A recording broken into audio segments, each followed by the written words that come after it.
All right, we're going to get started, and I would like everyone's help, please, to welcome to the podium our incredible event host, Miss Bianca Fatou.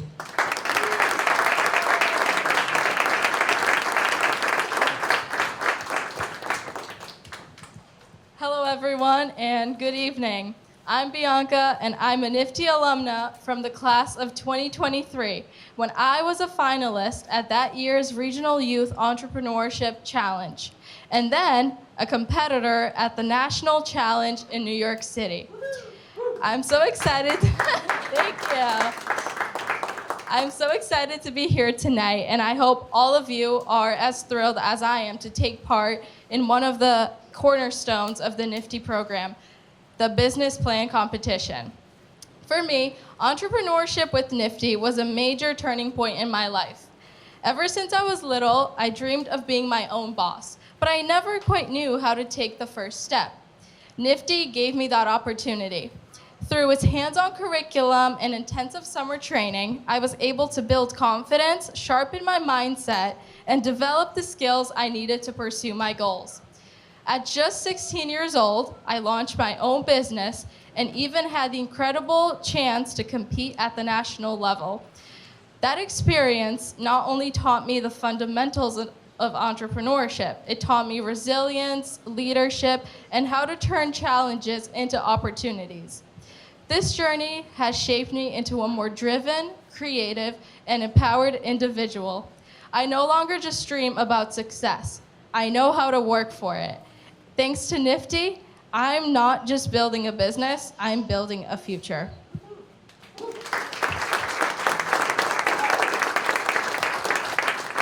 Thank you. Chances are that all of you here tonight are already aware of how crucial the entrepreneurial mindset is to the success of our country's economy, our communities, and of course, our young people. In fact, every single person in this room has the power to transform the lives of students like those competing here tonight with entrepreneurship education as mentors, coaches, teachers, cheerers, and of course, sponsorship dollars. NFTE programs rely on the financial support of many corporations, foundations, and individuals. We're especially grateful to the sponsors of tonight's challenge, including our presenting sponsors, EY and Santander Bank.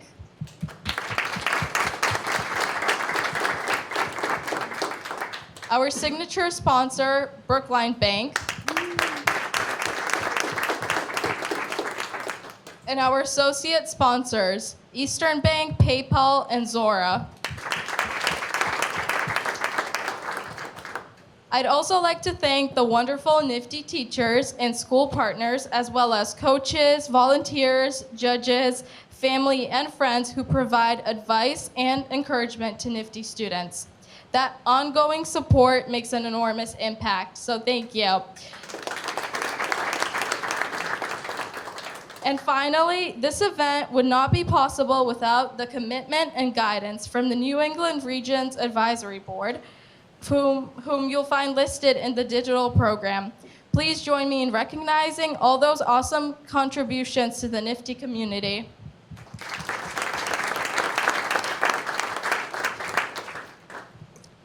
Tonight's competition is the result of a lot of time, energy, and hard work.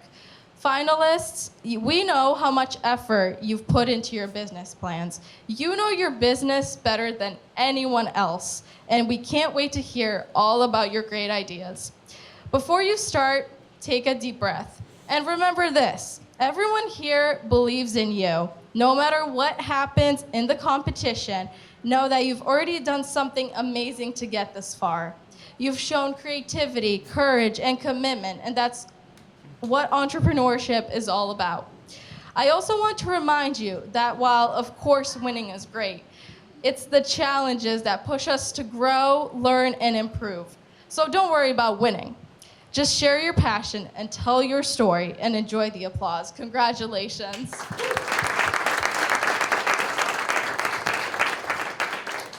Okay, is everyone ready?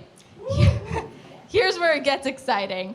To judge the challenge, we have an esteemed panel of experts. You can read their full bios in the digital program, which is available through the QR code on the screen.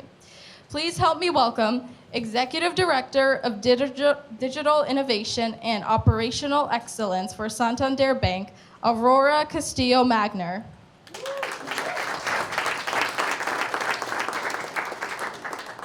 Partner in Assurance Services for EY, Elise Hanoka. The founder of RapDev, Tamim Harani. And the program director of social entrepreneurship for Innovate at BU, Katie Quigley Meller. Judges, thank you so much for sharing your time and expertise. We have every confidence that our finalists will truly impress you. We do not envy your job. Now, for a brief review of the rules. Each presenter will have exactly 7 minutes to present their pitch deck to the judges. Our timer will show a green card when there are 5 minutes left, and a yellow card when there is 1 minute remaining. If time expires before they finish, a red card will be shown and bell tone will be rung. After each presentation, the judges will have 3 minutes to ask questions. Again, a yellow card will be shown when there is 1 minute left, and the red card and bell will be rung when time is up. We will provide a minute between presenters for our judges to make necessary notes and record their scores. I'm excited to announce that our 2 runners-up from today's competition will leave with $250 each, while our second place winner receives $1,000. Our first place winner will take home $1,500. All right, let's start the challenge. Please welcome our first presenter from my alma mater, Ipswich High School, with their pitch for birdies and bass, Ryan Harlow Rivas and Yanni Nicolau.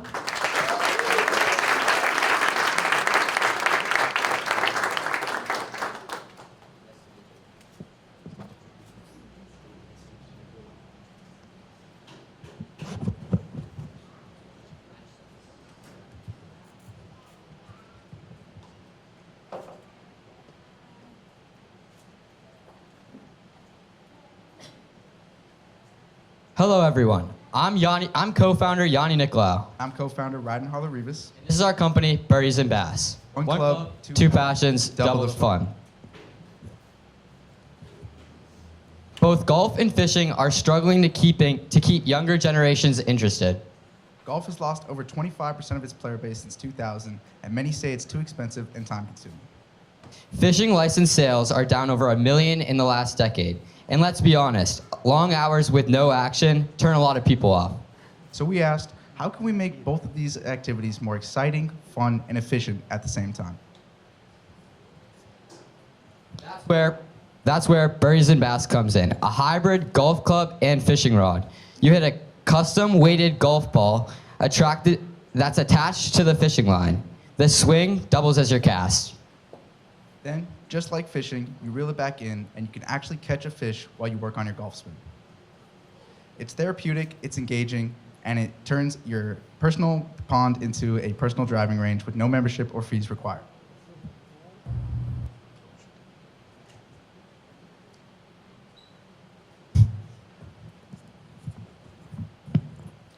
What makes Birdies and Bass special is that we're the first on the market with this idea. Our system uses a new casting technique where the golf swing replaces the fishing cast. As you can see from the product on the table and the prototype on the picture, there is a golf club that represents the fishing pole and the guiding hooks with the line that goes through it. That we also drilled a hole through the golf ball and the line goes through that to connect to a hook or lure.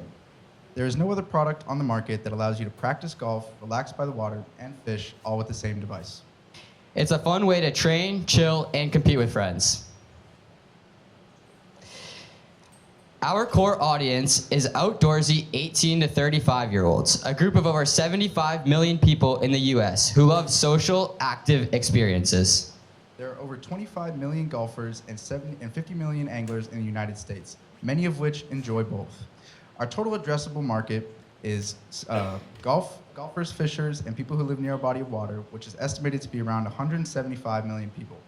Our serviceable addressable market is people aged 18 to 35 who enjoy outdoorsy activities, which we estimate to be around 76 million people. And finally, our serviceable obtainable market is what we estimate to be around 10,000 early adopters. We surveyed over 50 people, and we found that approximately 50% were interested in purchasing one of these products. We're starting with a niche and building a community. We built our marketing plan on 3 simple but effective phases. Phase 1 is all about awareness, where we'll use Instagram, TikTok, Reddit, and Facebook ads to post videos, clips, and content that hooks our outdoorsy audience. Once we've built traction, Phase 2 lands with Shopify pre-orders, aiming 100 monthly site visits and 15 monthly sales through direct targeting.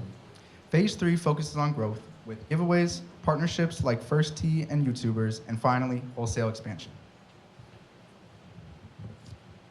No one combines these 2 hobbies like we do. Other producers sell golf clubs, fishing rods, but not both.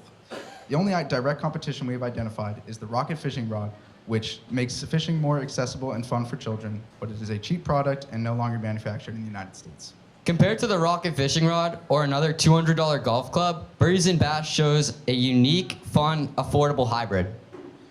We're not just a product, we're an experience. Qualifications. We're both leaders in business and sports at our school, and we've worked together for many years. I completed the business and finance track at my high school, and I specialized in entrepreneurship through DECA. And I founded our school store and led business clubs that give us the skills necessary to run and scale Birdies and Bass. We're passionate, prepared, and ready to execute. The definition of one unit is one golf club fishing rod. Each unit costs $40 to make, $20 in materials, $15 in labor, and $5 in other costs. On the fixed side, we budget around $80 a month for expenses such as insurance, warranties, advertisements, and basic operations. With a selling price of $100 and a contribution margin of $60, we break even at just 2 monthly sales. Go back. It's lean, it's scalable, and we've already identified ways to bring the material costs down even more. Right now, we're in the prototype development stage, and we've already collected feedback, begun researching manufacturers, and refined costs. Our next step includes launching a version 2 with an internal reel and expanding our product line with a driver club face. We're also looking to partner with nonprofits like Freshwater Conservations and First Tee. First Tee is an organization that helps less privileged children have the experience of golf and also teaching them life lessons along the way. Birdies and Bass isn't just a product. It's a new way to enjoy the outdoors. We're creating something original, fun, and accessible. Whether you're at the beach, at the lake, or killing time, Birdies and Bass is the way. Thank you, and we'd love your support to make this mission possible.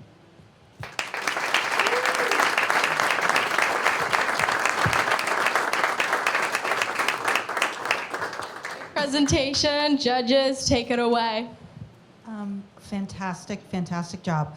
For the prototype, did you say you're already collecting feedback? Yes, so we have given a couple of our prototypes to our friends, and they've given us some valuable feedback on what works, what doesn't work. And so we're actively trying to fix these problems that we identify. Can you tell us more about what didn't work and what you're learning from it? Yeah, so originally we just had the ball taped to it, which didn't work. I'm sure you can guess why. So we had to drill a hole through the ball so that it could actually float in the water and come back to us. We also drilled the hole and we tried to tie knots on each side, but that wouldn't work because the ball kept coming off too. So we had to kind of tie it around the whole ball. Great job. Along those lines, what type of quality testing did you do to ensure that this is a good quality product? So in the beginning here, you can see that we originally constructed it during the snow period of Ipswich, and it worked kind of all right, surprisingly. It worked every time we tried it. We tried it at school, at our houses, and as we approach the spring season, we've begun testing it in actual waters, and it's working, and sometimes it's not. So we're working on fixing that. The main issue we have right now is that the reel isn't as strong as we'd like it to be, so the ball isn't coming back quite as well. Great presentation, guys. You might have finally convinced me to take on golf because I really don't like golfing. Have you considered customers that might be older than 35? $100 is a little steep, and there's a lot of retired folks that enjoy golfing. Absolutely. We do think that this product is definitely something that older people could enjoy as well. However, it's not necessarily like a typical golf tool. It's more for having fun on the lakeside, you know. But it's definitely something that older people could use to improve their golf game as well. I think it's maybe just the question is where you have people who may already have their own golf clubs they spend a lot of money on. They may have fishing poles that they spend a lot of money on. How do you convince them to buy yet another product? Yeah, absolutely. Great question. So this product that we have is completely unique from those two, in my opinion. A golf club cannot be used in water in any sort of way. A fishing rod cannot be used on land in any sort of way. So we combine these two so that you can use it for golf club, you know, hit into the water, save money on a driving range, and still improve your game. Have you put any thought into lowering your price as you scale production? Absolutely. As we begin, sorry about that. Talk a little more about your cost breakdown. Yeah. So as we begin to research our manufacturers and go into wholesale retail, we hope that we can get our cost down in order to mass produce these and sell them from a cheaper standpoint in places like Walmart and Dick's Sporting Goods. But as of right now, this is what it costs us to make, as we're still in the early stages of prototype development.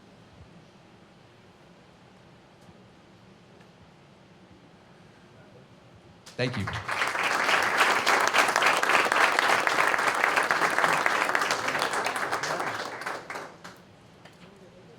We'll just give our judges a little time to mark their scores and jot down any notes.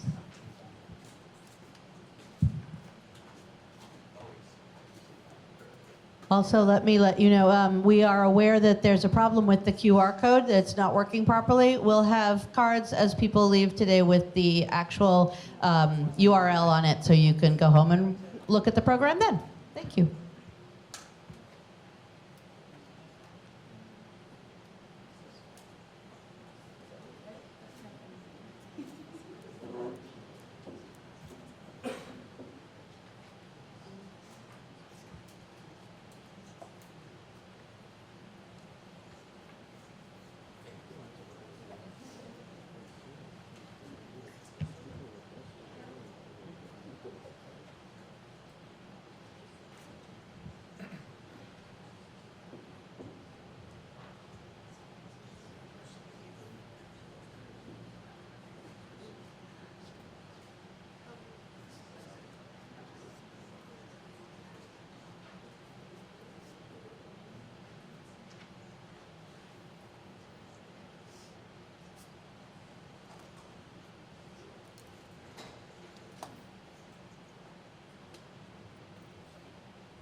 Now for our second business, presenting their business plan for Color Your Life. Please welcome Evan Perez from the Met in Providence, Rhode Island.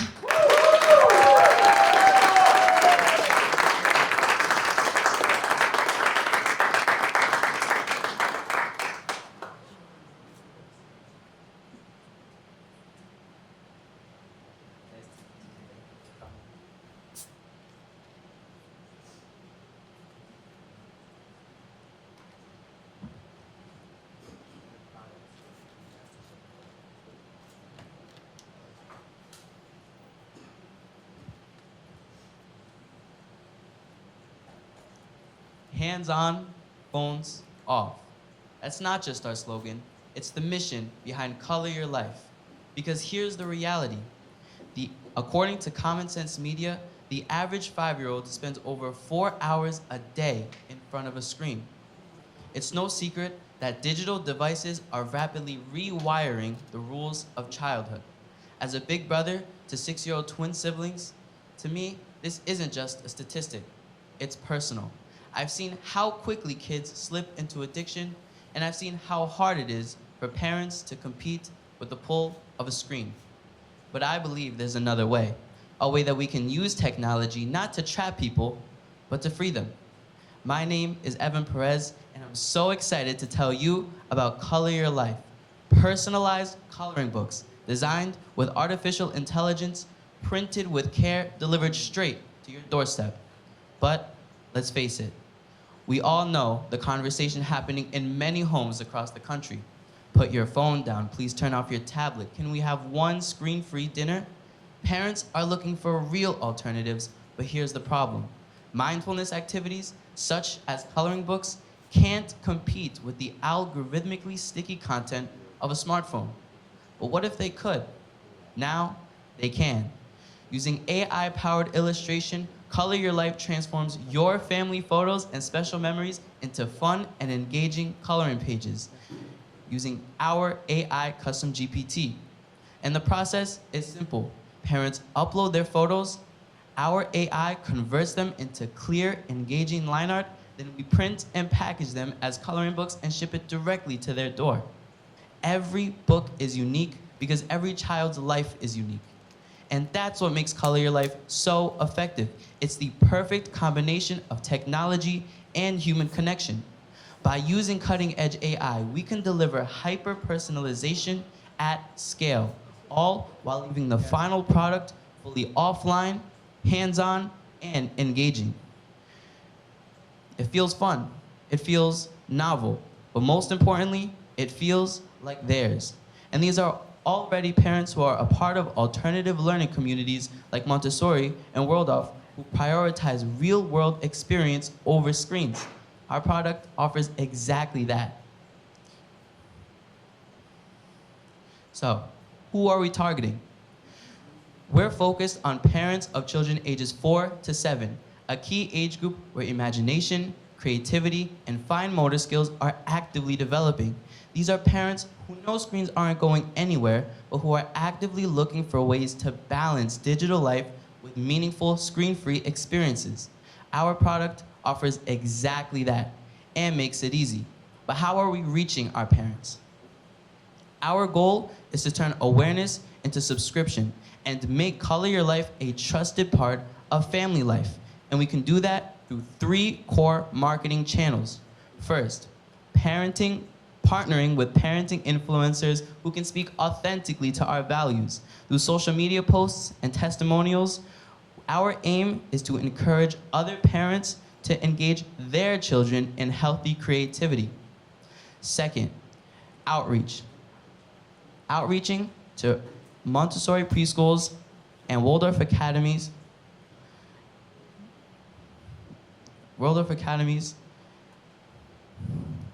I'll skip to the third one for now. Third,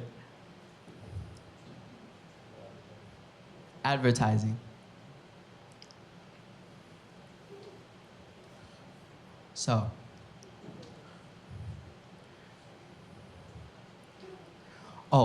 we will test low-cost advertisements through Pinterest and Meta, trying to secure lifelong customers. Thank you for your help, by the way. So, what sets us apart? There are thousands of coloring books on Amazon, yet none of them are about your child. Sure, there are digital printables like Crayola Create and Print, learning apps like Homer, and hands-on boxes like KiwiCo and Lovery. We've studied what these competitors offered, and more importantly, what they left out. That gap influenced how we designed Color Your Life from day one. Here's our edge. We combine the emotional power of personalization with the tactile creativity of coloring, and we do it at scale. We're not offering generic content, we're offering identity, delivered as a screen-free, creativity-first alternative made just for your child. And we believe we're the right team to do it. But let me tell you why I'm qualified. I bring this forward not just as an entrepreneur, but as a big brother, a student of psychology and neuroscience, and someone who has taught in elementary schools and understands their world. I've studied how kids learn, how they thrive, and how they focus. To me, this idea isn't just a business, it's my mission. And I've already begun making and selling an MVP using our own proprietary Color Your Life image generation model using ChatGPT Pro.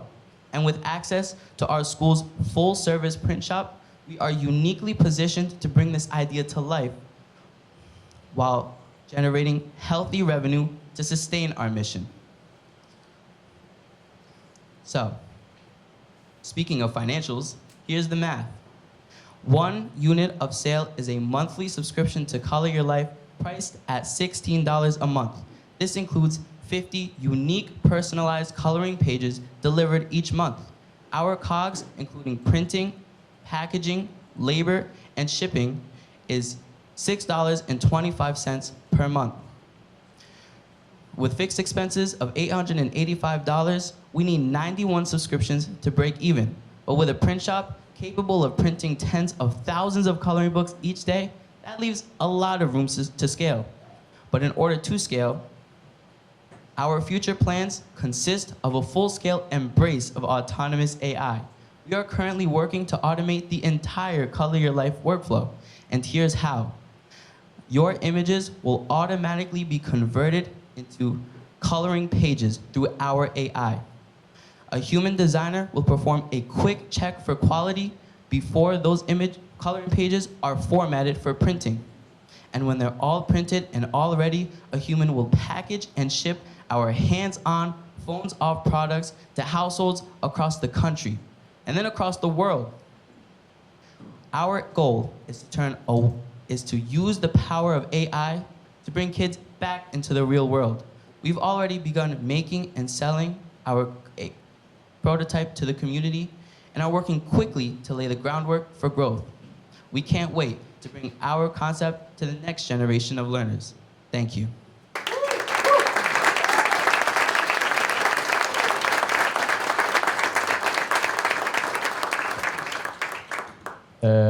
Sorry. Great presentation, Jesse Jr. Thank you, Evan. Awesome job. Very close and dear to my heart for 2 reasons. I'm in tech and I have a 1-year-old at home. I love the presentation. As an investor, you didn't talk too much about the TAM. What are parents spending on these today? How much can we potentially sell to? Can you talk to that at all? Yeah, I'm glad you asked that question. In doing our market research, we found that on average, premium coloring books cost $14 to $18. So for parents who are already willing to spend money on premium coloring books, we believe that, and these coloring books are marked up because of licensed IP such as Bluey, Marvel, and Blippi. And so we believe that your life is just as valuable, if not more, than licensed IP. And so for parents willing to already spend the money, we think it's a great value. And can you expand a little more? How will it work if I'm a parent and I have how do I get my photos to you? What's the cost associated with whatever platform will be used to do that? Right now, it's as easy as text. If you text your images, we can process them within the day. You can also email them. However, we're working to get our website up quickly so that way people can upload them in a more professional setting. Great job. Can you tell us a little bit more about the research that you did? How did you get feedback on your idea from potential customers? In our community, we received a lot of feedback. For example, the prototype you see now, at first, it didn't have a glossy finish. It was just the same texture as the inside. So for a better feel, we put a glossy finish. And at first, it was just coloring pages, just black and white pages, but they also include the before and after because we realized that these coloring books, they're not just coloring books, they're also scrapbooks because that was lost in time due to phones. And you can have that every month as well. For your AI imaging, how are you protecting the images of young people? Great question. And that was our first concern when it comes to the privacy of our customers. So ChatGPT API calls, they don't use those for training our data. And that's also why we chose to have our prototype shared with you fully AI, and because we want to be careful about how we share the likeness of our customers. in a page full of 40 pages. However, going back in our slideshow, the ones that we use in our slideshow, we have written consent to use those. So that's something we take very seriously. Question along the same lines. How are you protecting, just knowing that you're using ChatGPT, how are you protecting your idea and your model? That's a great question.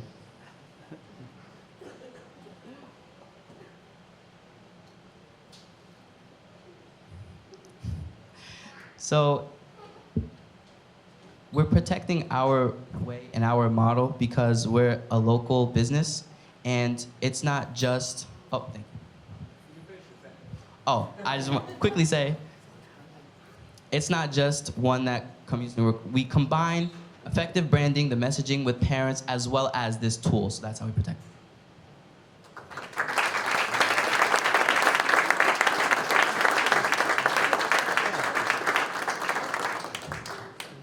Judges, take a moment to finish recording your scores.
Now, for our third finalist, presenting her business plan for ground level, please welcome Jessica Zonschi from Keefe Technical School in Framingham.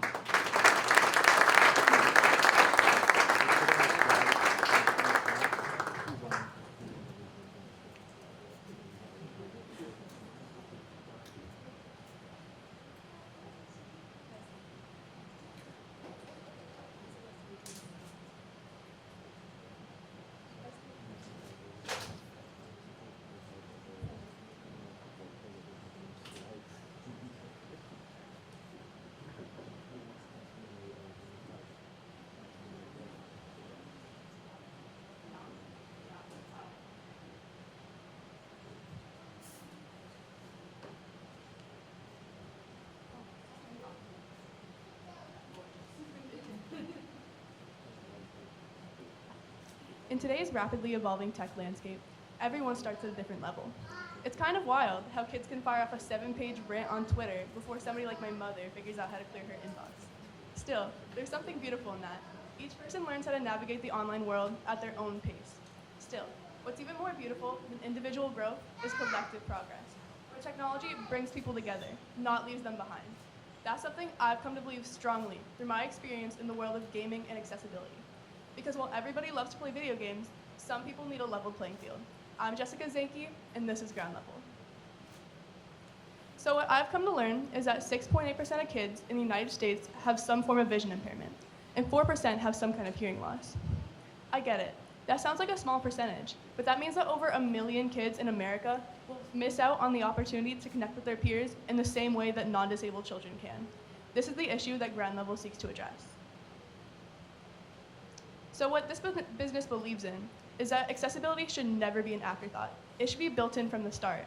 That's why we offer personalized guidance on things like adaptive controls, screen readers, subtitle customization, colorblind modes, and more. By the end of their time with us, our clients receive a new catalog of games based on their existing games that are designed with everybody in mind, including players with disabilities. But what makes ground level different from the rest? Scalability, for one. Ground level is designed to help small businesses that have large catalogs of games rather than just individual games. We also promote personalized collaboration because our work is designed to fit into existing workflows rather than pre-made ones, which means that ground level can work for any business of any scale. Furthermore, while competitors tend to focus on the individual, ground level encourages their clients to embrace the collective. Because it's not about helping one child play one game. It's about creating a world where nobody feels isolated. So since ground level is a business-to-business organization, our main concern is understanding the needs of the entire industry rather than any specific consumer. This means that our target market is forward-thinking managers and company representatives, people who are ready to take the next step towards accessibility implementation. Geographically, many of our consumers are based in places like California, Texas, and New York. That's about 89,000 companies in just those areas that can be marketed to, and that's not even including the rest of the internet. Now, when it comes to buying patterns, our clients are going to be skeptical but curious. They want to work with us to allow our team to educate them and assist them, but ground level needs to earn their trust first. So now that we understand the traits of ground level's audience, how will we market to them? We have two main channels, social media and direct contacting. First, we're going to use social media on accounts like LinkedIn, Twitter, and Instagram to make sure that our content is accessible and engaging for everybody involved. Our posts will include things like Q&As, polls, and behind-the-scenes content so everybody knows exactly what ground level is all about. Second, we're going to use direct contacting, things like calls and emails to reach out to small businesses that need ground level's accessibility. So as the industry grows, we know that the consultation subsection is very unique. This means that we have no direct competitors. The closest thing that we found is the Able Gamers charity, which is great for adaptive technology, but they focus on the individual rather than addressing the game at its core.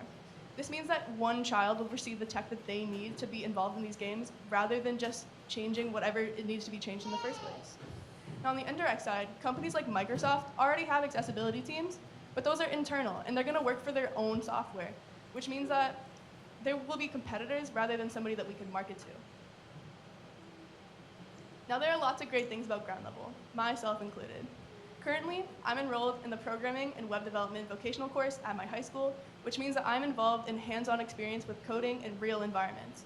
Furthermore, I've tested my capacity for coding in Business Professionals of America and Skills USA, where I've medaled both on the regional and state level.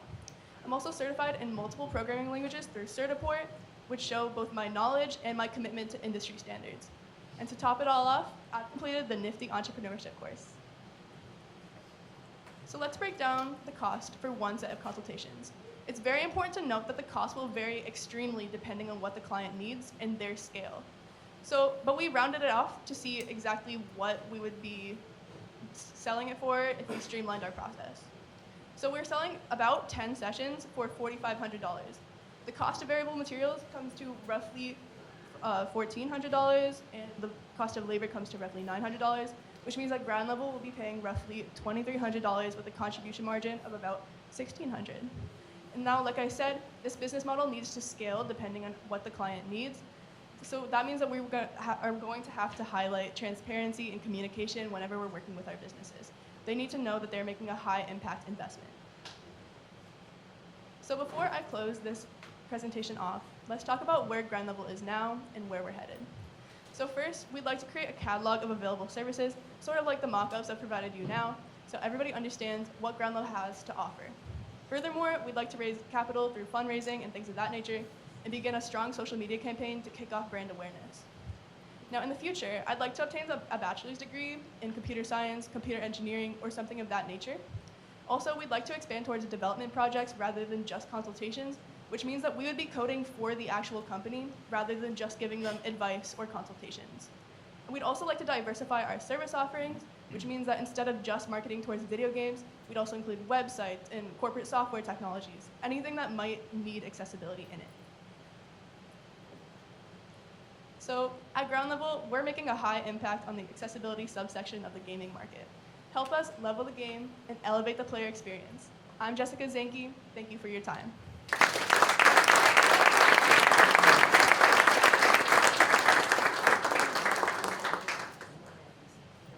Great job. Can you tell me about what data you worked with to get your price point? Yeah, of course. So we were basing it a lot off of Microsoft and the things that they charge for. Of course, it's going to change a lot depending on what kind of competitors we're working with and what the client needs. But of course, this was roughly based on like Google and statistics that we found off there, and like all the different, like GDC was one of them that we focused on a lot because they had a lot of good information. Other than that, yeah, it's very variable depending on what the client needs. Like if it's a very small business, it could only take a couple weeks to help them sort whatever they need out. But of course, depends on what the client needs. So just to help me understand the business, so you're advising existing game businesses on how to be more relevant to visually impaired and hearing impaired buyers? Yeah. So essentially, we could market to either games that have already existed or games that are yet to exist. Meaning that if you need help in creating a plan for a like future game, then we would still have that technology in mind for you. But primarily, we're focusing on helping change games that already exist. Thank you so much. I am in software, and I think accessibility is really key and very important in that space. Knowing that you're focused on accessibility, can you tell us a little bit about how you plan to incorporate perhaps people that have these experiences into your business model? Yeah, that was the plan from the beginning. Right now, of course, it's just me working on this, but once I expand, I'd like to include workers who have experience in that area, whether it's just through like family or if they have something themselves. It'd be nice to have developers who actually have life experience with this. But of course, it depends on the situation and what we find, but we would like to expand into that direction. In terms of your target market, you talked about the 3 states where there's a high concentration of these types of companies. Is there anything kind of as a subset of these video game companies where you see greater opportunity, they lend themselves more to being made accessible, or how do you think about the market maybe as a subset of those? Yeah, so of course, there's certain things that a game would need in order to be eligible for this. Like larger multiplayer games, they're going to be harder because when you're interacting with many people, it's going to be difficult to make sure that every person is involved. So of course, the better games would be the smaller ones that have like more streamlined features and things of that nature. But of course, it really depends on what the client is looking for, because maybe they just need a small fix or something like that. But if they want like a giant overhaul, then it really depends on what we have to offer and if we can offer it for that specific game.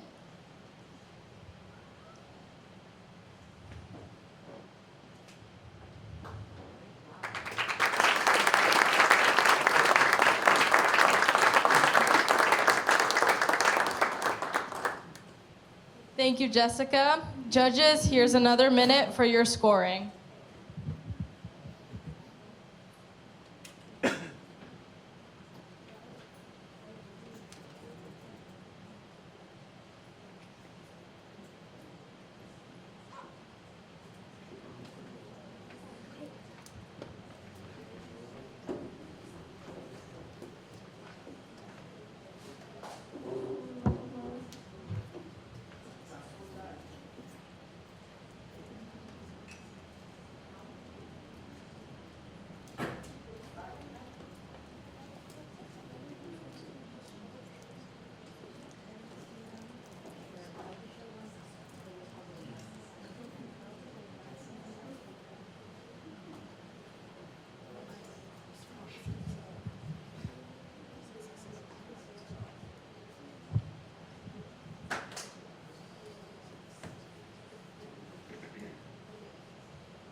Now for our 4th and final presentation, presenting their business plan for Eternal Fantasies, please welcome Rachel Sato and Daenerys Rodriguez from Discovery High School in Springfield, Mass.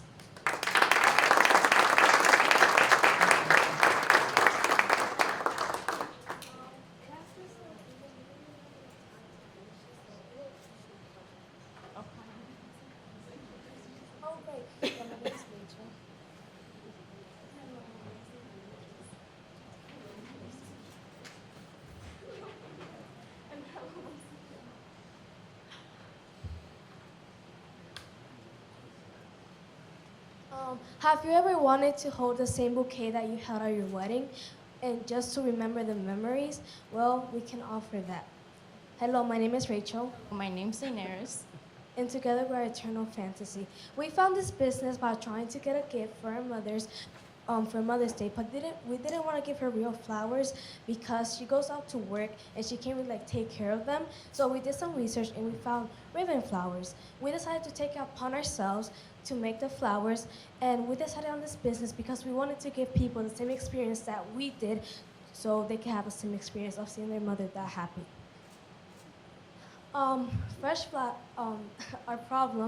The problem is that fresh flowers die off easily. They die in 2 weeks. Also, they can harm the environment by waterways. Big flower companies use a lot of water in surrounding towns, because it's what you don't think about. Surrounding towns can have water storage. Our opportunity is that ribbon flowers are very creative and they're very customizable. You can tell us the accessories, the colors, and the size that you want, and we can allow it for you and we can make it for you. They're also very great for the environment because they're very eco-friendly. For this, we did a survey, and we surveyed in our school 81 people. 54% decided that our flowers was better than real flowers. Our value proposition is that ribbon flowers are eco-friendly. They don't waste and they don't wilt. They're very long-lasting and they're very durable and sustainable, as well as they're very customizable, their color and their size, and they're handmade, which is one of a kind. Usually in mass production companies, they have a machine make artificial flowers, but usually in small businesses like ours, we make it ourselves. For our Undeniable Magic, we take ribbons, sticks, and other materials to make flowers as these. It recreates our passion and your passion because you're the one who's actually giving us the information for it. It's eco-friendly, and it shows your creativity in ours. Also, it has generational connections. Since they're very durable and they last a long time, you can hold the same one your mom did. Our target market. Our target market population size for Springfield is at least 100,000 people. This would include some children and some women in the size of Springfield, and for event planners as well, which is 200 in business. For our demographics would usually be women around the ages of 13 to 45 because they would be the one buying it, people in relationships as well as people with children, and for the event planners around Springfield. The buying patterns would be people who usually shop on Etsy and they prefer handcrafted businesses. And as well for event planners, we called event planners to see how much bouquets they actually buy per year. And we called a woman and she said she at least buys 7 bouquets per year for event. For our physiographics would be people who value creativity and uniqueness. A lot of people prefer small businesses because they're more creative than mass product businesses. They actually care about what you want. Yeah, and for event planners, for event planners, they love to value customer satisfaction because they're hiring you to customize their event because they don't know how to customize it themselves, obviously. So they want to satisfy you to your best ability. For our marketing plan is social media and tagging. We gave our bouquet to one of our teachers called Miss Ferguson, which is a nifty teacher. This is her review. For targeting our market and our marketing plan, we plan to give bouquets to teachers so they can tag us, as well as for retention and engagement, we plan to put flyers around the school. Usually, for prom, Mother's Day, it's coming up, so we need to remind people that if they want something creative and if they want to buy something, they can buy it from us. As well as making our marketing goals is we want to at least have 100 followers by the end of the month for each month, and reach 700 views for TikTok after each post. For our competitive analysis, we want it reduces waste and allows for pronunciation. Sorry, I'm not saying that word. It's eco-friendly for those who want flowers but care for the environment. It's lower maintenance. Like I said, you just leave it there, come back from work, and you see it. Longevity and sentimental value for the person that you give it to. Our direct competition is DIY businesses because they also make flowers, and our indirect is real flowers. They're used for the same occasion. And this is fine. Oh, our experience is that we have already crafted and sold to many other people, our family members and people at our school, and we've made at least $300 in sales.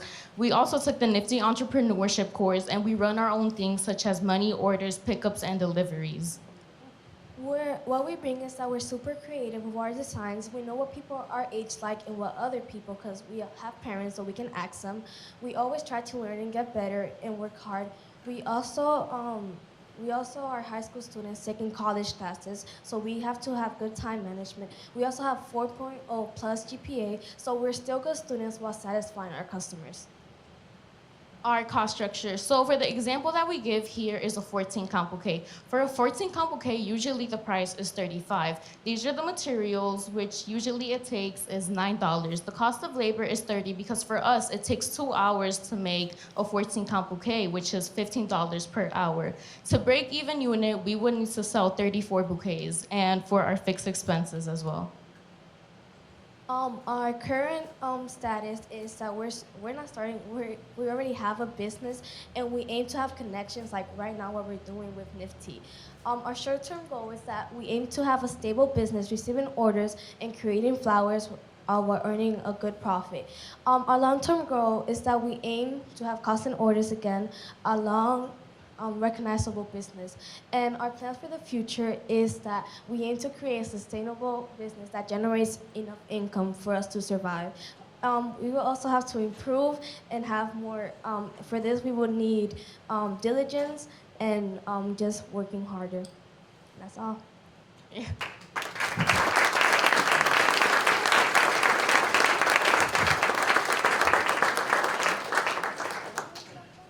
Job, ladies, and these are beautiful. Thank you. You talked a little bit about, or when you talked about your target audience, you mentioned Springfield. My question is, knowing that you are thinking about selling via Etsy, why limit yourselves to Springfield, and have you looked into going beyond Springfield? And if so, how would you do that? We have actually looked into going beyond Springfield. Currently, for our current status is we're only trying to sell in Springfield. For our plans for the future, we're planning to ship bouquets across the country as well as across the states and stuff. So people could also get bouquets, not just in Springfield, but for this specific slide, we wanted to limit it to Springfield since we don't know as much areas around. In your cost, when you talked about the cost of labor, and for a 14 count bouquet, it was around 2 hours. I know you have different flowers that you can make. Do they roughly take the same amount of time, or is there? It really depends. Like if you go to our stand back there, we can like show you. It varies. So yeah. Okay, so usually we have different types of designs per flower. We have a flower called the dahlia. It uses 25 petals to make the flower, and then we have one called the plumeria. Usually these type of flowers and the ranges really matter because to make a dahlia, you need hours, not hours, but hours to make a full bouquet. Usually it takes around 10 minutes to just make a flower because it's 25, since we have to actually cut the petals ourselves and fold them to make the flower. So I love the sustainability aspect. I love the lifelong aspect. But how do you encourage repeat purchases, and how are you thinking about keeping customers engaged with future purchases? The way that we're thinking to keeping customers, like we had a person come up to us and say that they would like to buy from us to give to their workers and stuff as like recognition. So I feel like that's one way we will have stable customers, like the same customers. Also, Springfield, even though if you don't know, it's like neighborhoods, is information spreads very quickly. So even if we only have that customer for one time, we'll get 5 back because of how much they spread it around. Well as our retention, since our school is really small, but the teachers are well known. Our teachers post on their stories about our bouquets, and a lot of our friends already know. So when they do achieve a bouquet or when they do get one, we make them post a bouquet so people can know about us as well. Also, I'm in a robotics team, so I go to like a lot of events where people, like more than 200 people, so I really have like a lot of being able to present it with people. And do you only offer bouquets, or is it Actually, it's very customizable. Like, if you want, like, it's obviously like with flowers, but let's say you want a guitar shape, we could try to do that for you. If you want photos, we can put it on top of the bouquet. It's just like we can just help you with coming up with ideas. It's just very customizable. Just go outside the box, and we'll try to do it for you.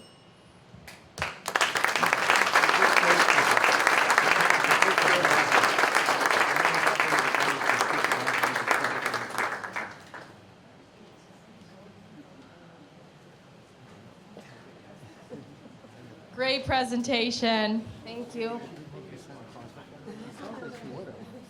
At this time, I'd like to ask the judges to collect their things so they can head off to finish scoring, deliberate, and determine who our top winners will be for today's competition. And let's have one last round of applause to all of our student presenters.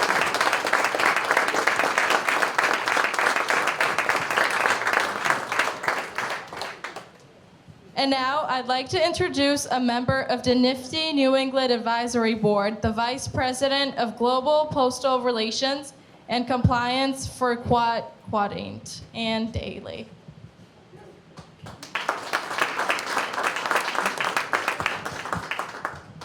Thanks, Bianca, and thank you for being here today to MC our event and represent your fellow NFTE New England alumni. You are doing a fantastic job. Please join me in thanking Bianca for just doing a wonderful job.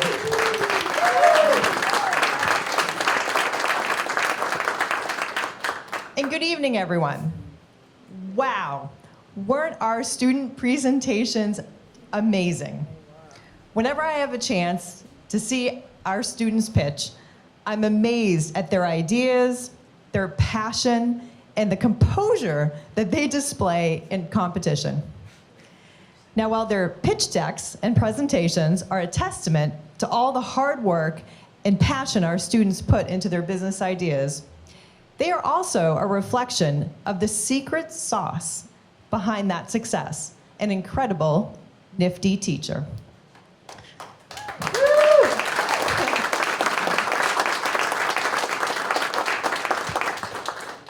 NFTE teachers are highly skilled, disciplined, and passionate educators who exemplify excellent content knowledge, classroom management, and a belief that an entrepreneurial mindset can change a student's life trajectory. And NFTE is proud to have so many incredible educators supporting our students in the New England region.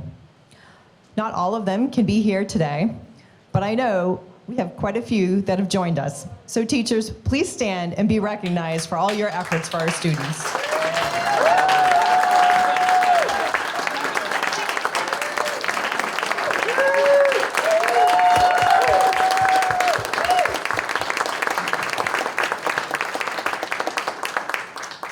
This year, the New England region is excited to honor 2 teachers for their outstanding work with NFTE students.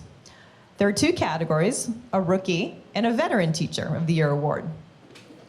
Our first recipient, while still pretty new to NFTE, is already making an impact through their collaborative style, dedication, and growth mindset. We want to acknowledge this teacher's commitment to entrepreneurship and instilling in our youth the belief that anything is possible. His school is represented today by not only one of our finalist teams, but also our MC for this evening, Bianca Fatu, who went off to nationals during this teacher's very first year teaching NFTE. So we know he's having quite an impact. New England's Rookie Teacher of 2025, rounding out his 3rd year teaching NFTE, and who will receive a check for $250, is Mr. Tate Shippen from Ipswich High School.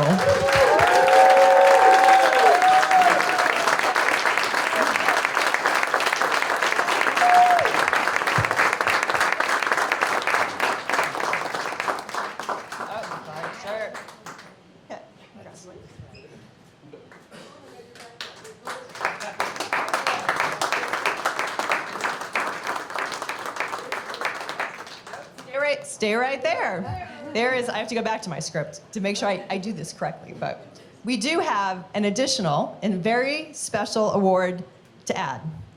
This was news that was fresh off the press this morning.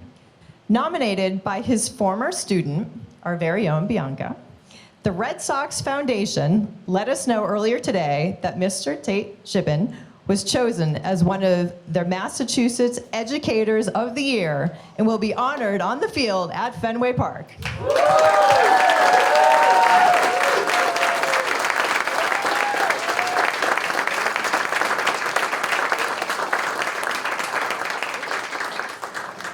Receive your very own Red Sox jersey with your name on it.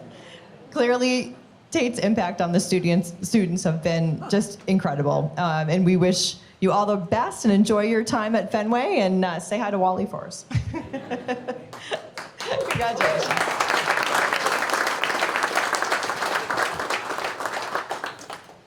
Now, it would take a long time to list all of the accomplishments of our veteran teacher that we're recognizing tonight. The students enrolled in his course are engaged, poised, and passionate about entrepreneurship. His classroom is truly a model classroom, welcoming groups of volunteers tonight, actually throughout the year, including a veteran volunteer tonight, Andy Bepath from Team Brookline Bank. His steadfast dedication to teaching real entrepreneurial skills can be seen by the dozens and dozens of his former students that are now running successful businesses in the community.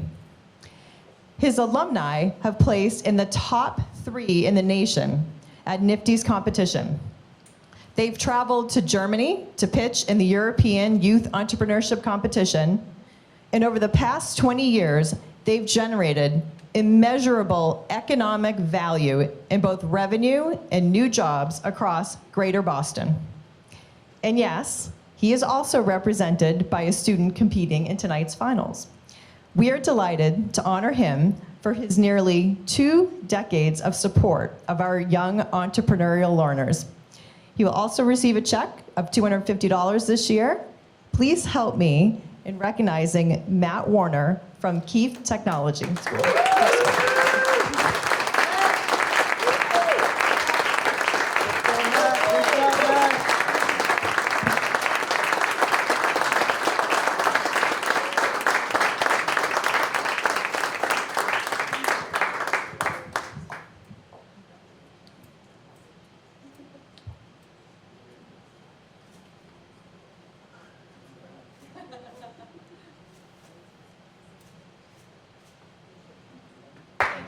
Congratulations. And now I'd like to welcome another one of our New England board members, Jim Eulinger.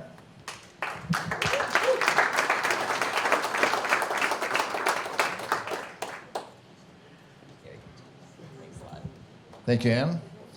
How about Ann? She did a great job, didn't she?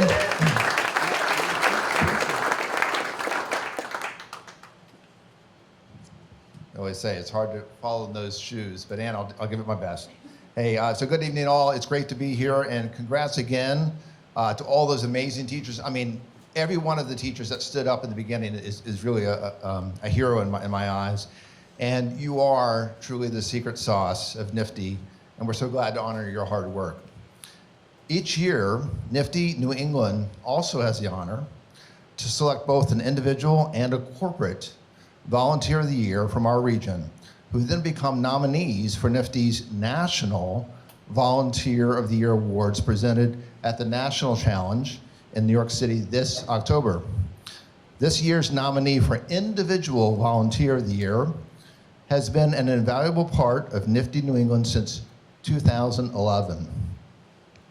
He has volunteered almost 50 times with NFTE as a guest speaker, as a coach, advisor, and yes, a judge. He has served more than 115 hours and engaged with NFTE students in the New England region, but also Mid-Atlantic, Midwest, Global, South, Southeast, and West regions. This guy gets around. In addition, he has been a virtual guest speaker for NFTE's Mindset Makers series for our NFTE teachers, empowering them with real-world examples and tips from his entrepreneurship journey. This volunteer is always willing to share his educational and his professional journey with our Nifty students so they can learn from his failures, his successes, and aha moments. And he was one of the first volunteers to be part of the New England region's new virtual 30-minute guest speaking sessions with various Nifties from the New England region. Additionally, this volunteer loves learning. I think everyone in this room does. He loves learning about Nifty students and their career or educational aspirations, and actively serves as a coach and judge to help students on their journey. He is authentic, he is relatable, and an inspiration to all our Nifty students. He has become one of those go-to volunteers, the ones that the Nifty volunteer team goes to when we are in need of strong volunteers for any volunteer session. So now, please join me in congratulating our individual volunteer of the year, the fantastic President of Industrial Safety and Rescue, Blake Underhill. Blake?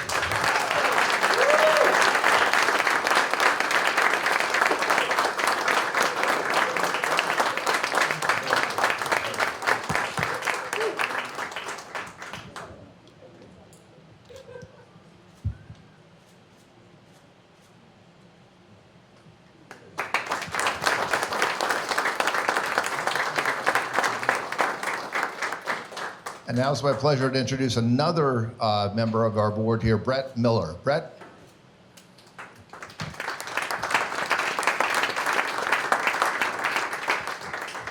Great, thanks, Jim.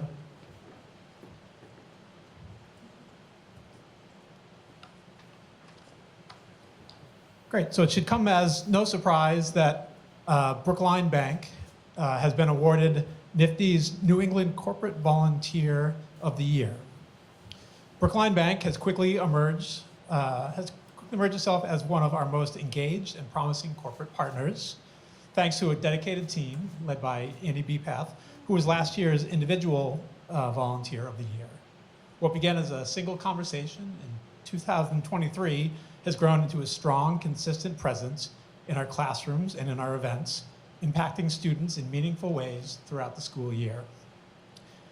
At Keefe Tech High School, volunteers from Brookline Bank coordinated multiple volunteer sessions and supported students in putting together their business plans. This sustained involvement fostered a real rapport between the volunteers and the students and helped young entrepreneurs gain confidence and clarity in their ideas. With their employees now regularly coaching, judging, and speaking across Nifty programs, Brookline Bank has become a valued partner and a powerful example of how corporate volunteerism can evolve into long-term impact. Help me welcome to the podium to accept this award, the President and CEO of Brookline Bank, Daryl Fess.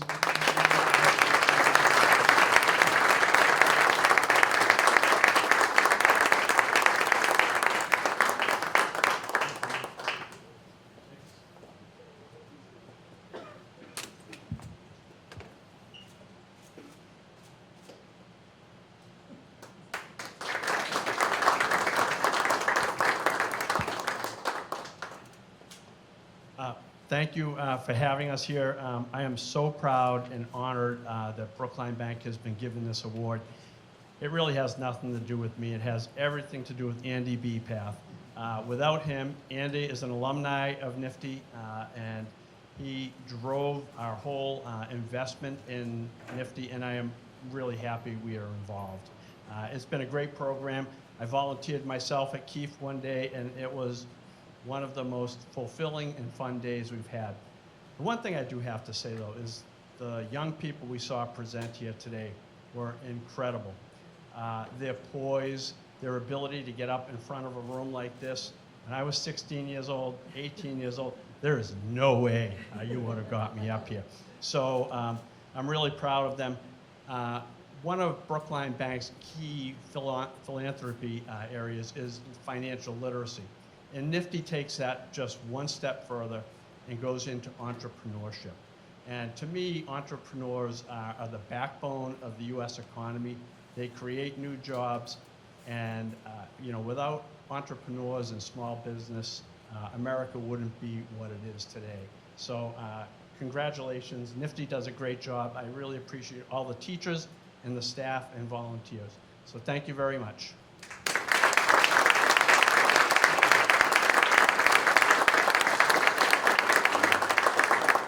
So thanks again to Daryl and Andy and to everyone here tonight from Brookline Bank. Also, would like to thank all the volunteers who provided their wonderful time to help the NFTE students, and we couldn't be here without them. So a round of applause for all the volunteers.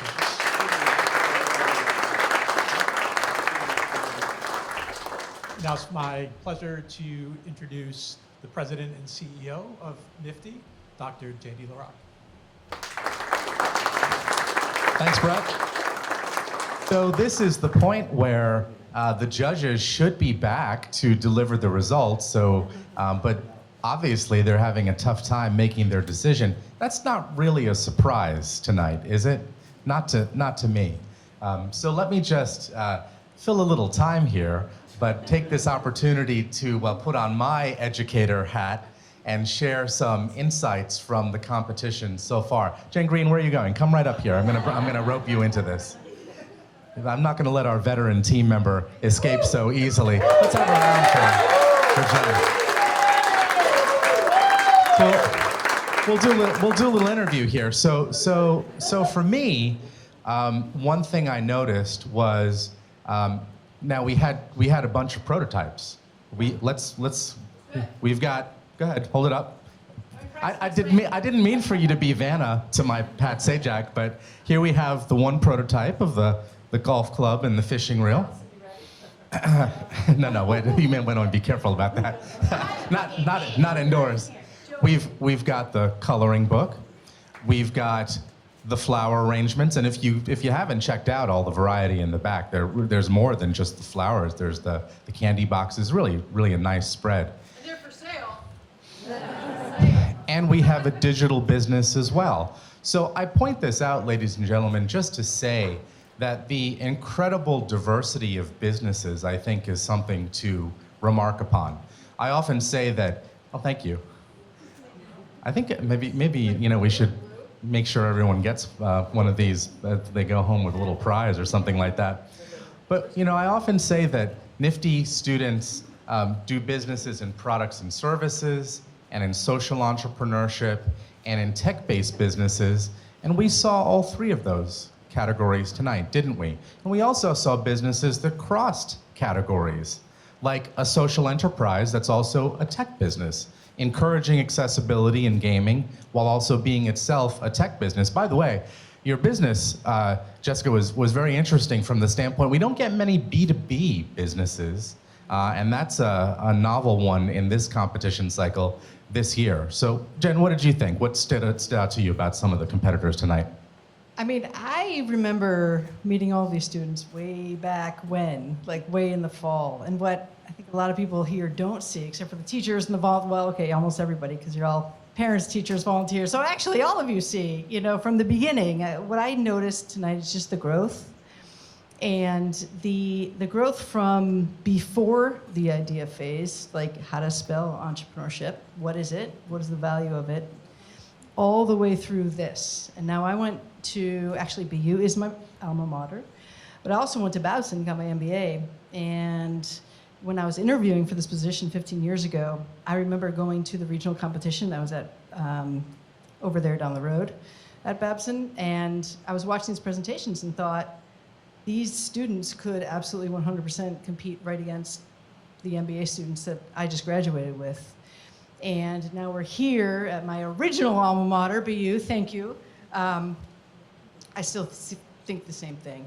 These presentations, the growth in the classroom, the academic growth, the entrepreneur mindset growth, the creativity, the innovation, really supported, like the bumpers by the teachers and the volunteers.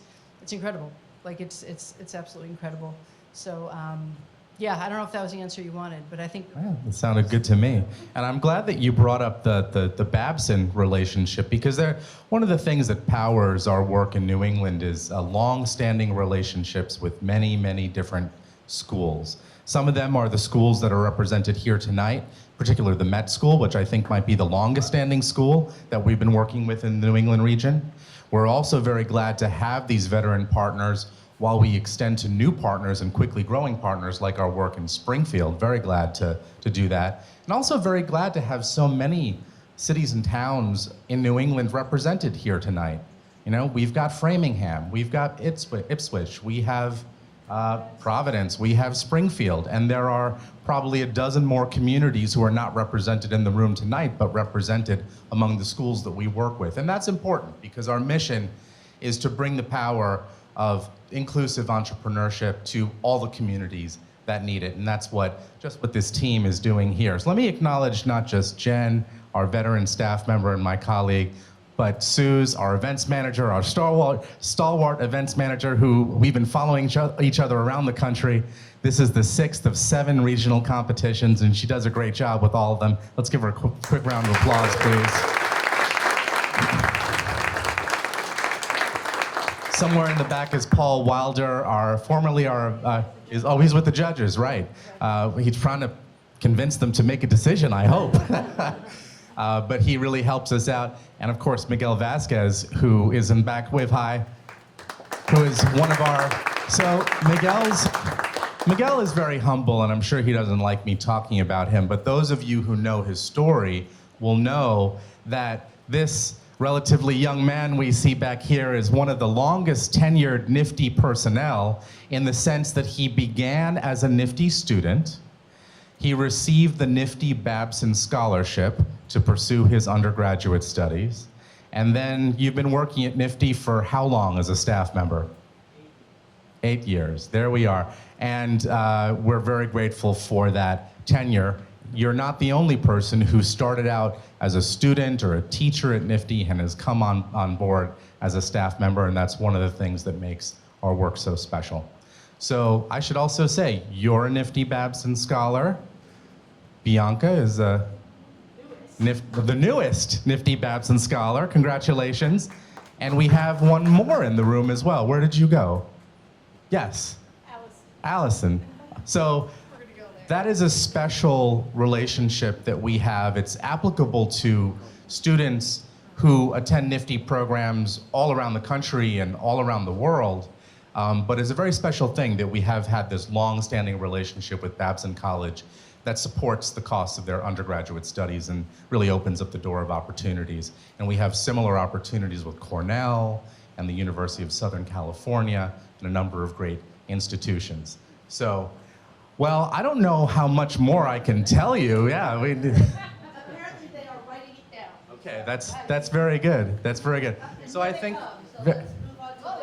All right. So let's cheer on these judges as they come back in the room. Fantastic. You came back in just as I was beginning to run out of things to say.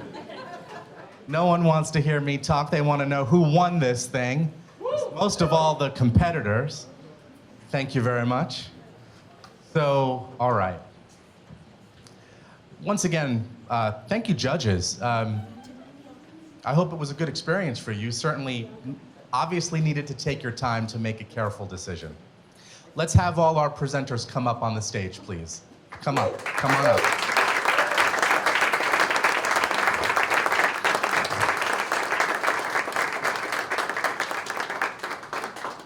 So let me turn it to our judges for just a moment. If you could give some brief words of feedback or impressions to any of our competitors here, I'm sure they would like that. Please, go ahead. Can you hear me? Okay. We have made a decision because we want to keep this very brief. Two of us are going to give you feedback, and we've split the team. So my feedback is for Eternal Fantasy and Ground Level. Before I do that, I just want to say that you all did an amazing job. I was so impressed by the presentations, and I would have never known that you were all in high school by just listening to the presentation today. So amazing job. I think that the team as a whole in Eternal Fantasy and Ground Level, you did a really good job thinking about the addressable market. I loved the focus on the larger issue, right? I have actually never thought about accessibility in video games and how alienating it must be for children to not be able to enjoy that. So I think you did an amazing job there. And you really focused on the problem and the opportunity and did a really good job articulating it. And similar for Eternal Fantasy, great job not just focusing on why are you building these flowers because they last long, but really focusing on the sustainability aspect, which I think is something that people would not think about a lot when they're building such a beautiful product. Feedback just for both of you is really to think beyond the now and what you can do today and how you can truly market and grow your business in the long term. Yeah, great job, guys. I'll add, to start a business, or even think about starting a business in high school is frankly unheard of. You've all done an absolutely amazing job with your ideas, with the reason you started these businesses. They all come from a really good place, and it's very clear, and it shines through your presentation.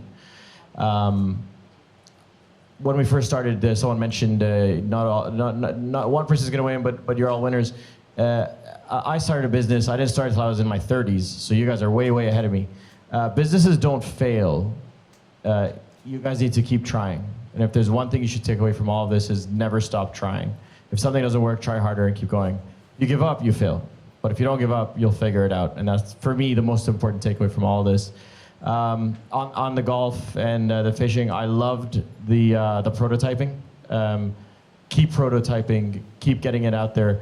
Don't get distracted. You probably have 30 more ideas on how you're gonna make this thing better. And I'm sure they're all great, but just get it out and get a buyer, because you don't have a business till you have a customer. So make sure you get your customers in. On the book, the coloring book, love the idea. I said this very close to my personal life, but try to understand your market a little better, right? How much do parents spend on books? And I think all of you guys have done a great job in building a product and a business, but you have to understand how much you can really address. What's your total addressable market, right? And if you understand that, you're gonna have a much better idea of how big your business can grow. And you all did a fantastic job, really inspirational. I wish I started when I was your age, but you guys are all gonna do amazing, amazing things. And NFT, I didn't get approached until probably a month ago. You guys are so fortunate to be part of this program. Amazing job by everyone that's put this on tonight, an amazing organization, and I'd love to continue to help in any way I can, but this is really changing people's lives, and I love what you guys are doing. Thank you so much. Let's have a round of applause for all of our judges. Thank you. And my young entrepreneurs, there's a reason why I wanted the judges to take a moment to give you feedback, because Bianca's gonna read the results in a moment, but what I want you all to know is that this is actually not the final stop for any of you. And the reason why is that I have here in my hand a ticket to our national competition. It says, ticket punch to the National Youth Entrepreneurship Challenge this October in New York City, New York.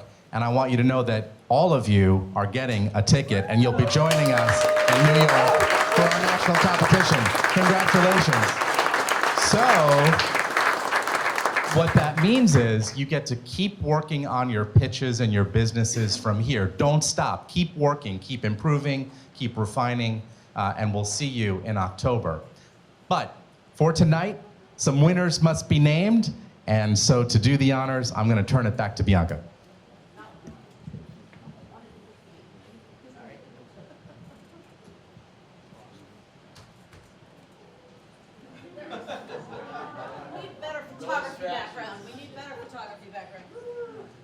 The moment we've all been waiting for.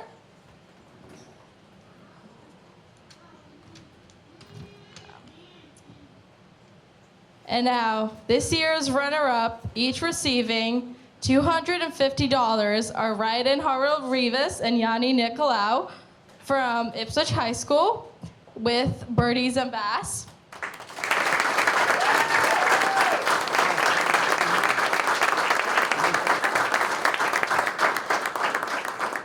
And our second runner-up, Jessica Johnson? Zinke, there we go, sorry. From Keep Technical School in Framingham with ground level. And winning $1,000, today's second place winner is Rachel Sato and Daenerys Rodriguez from Discovery High School with Eternal Fantasies.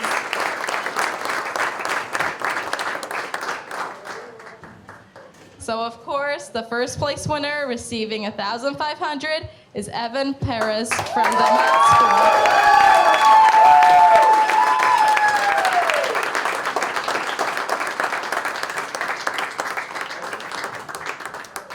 Thank you very much to all of our champions here tonight.